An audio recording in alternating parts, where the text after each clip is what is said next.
Hi అండి. నమస్తే. Welcome to our channel. ఈరోజు రెసిపీ వచ్చేసి చోలే మసాలా ఎలా ప్రిపేర్ చేసుకోవాలో చూద్దాం. ఈ రెసిపీ పూరి, చపాతీ, రైస్‌కి మూడింటికి చాలా బాగుంటుంది. రెసిపీ ఎలా ప్రిపేర్ చేసుకోవాలో చూద్దాం. అందుకోసం ఒక మిక్సీ జార్లో హాఫ్ కప్ వరకు ఎండు కొబ్బరి ముక్కలు తీసుకుంటున్నాను. అలాగే 4 టీ స్పూన్స్ వరకు వేయించిన వేరుశనగ గుళ్ళను వేసుకుంటున్నాను. అలాగే 10-15 వెల్లుల్లిపాయలను కూడా పొట్టు తీసి వేసుకోండి. తర్వాత 2 ఇంచుల అల్లాన్ని ఈ విధంగా చిన్నగా కట్ చేసి వేసుకోండి.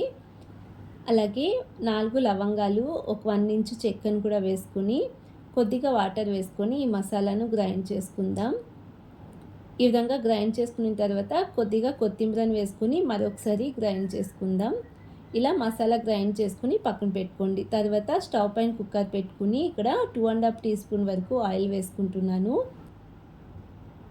ఆయిల్ కొద్దిగా హీట్ అయిన తర్వాత ఒక మీడియం సైజ్ ఉల్లిపాయను పొడవుగా కట్ చేసి వేసుకుని కొద్దిగా ఫ్రై చేసుకోండి. అలాగే కొద్దిగా కరివేపాకును కూడా వేసుకుని ఫ్రై చేసుకుంటున్నాను. 2 మీడియం సైజ్ టమాటోస్ని చిన్న ముక్కలుగా కట్ చేసి వేసుకుని టమాటో కొద్దిగా సాఫ్ట్ అయ్యేంత వరకు ఫ్రై చేసుకోండి. టమాటో కొద్దిగా ఉడికిన తర్వాత ఇక్కడ తెల్ల శనగలు వేసుకుంటున్నానండి. 4 అవర్స్ ముందుగానే నానబెట్టి తీసుకున్నాను. ఇలా నానబెట్టుకున్న శనగలను వేసుకుని ఒకసారి మిక్స్ చేసుకుందాం. తర్వాత రుచికి సరిపడా సాల్ట్ వేసుకుని 1/2 టీ స్పూన్ పసుపును కూడా వేసుకుని ఒక 2 నిమిషాల పాటు మిక్స్ చేసుకుంటూ మీడియం ఫ్లేమ్లోనే ఫ్రై చేసుకోండి.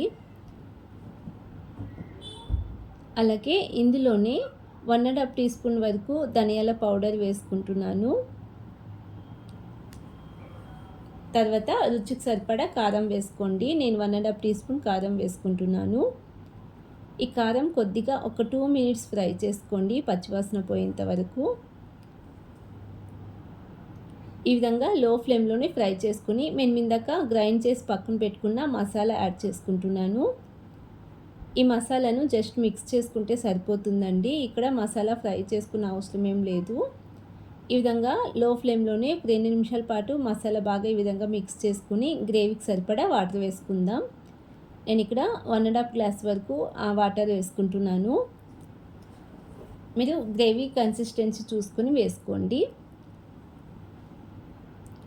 మరో హాఫ్ గ్లాస్ వరకు వాటర్ వేసుకుంటున్నాను.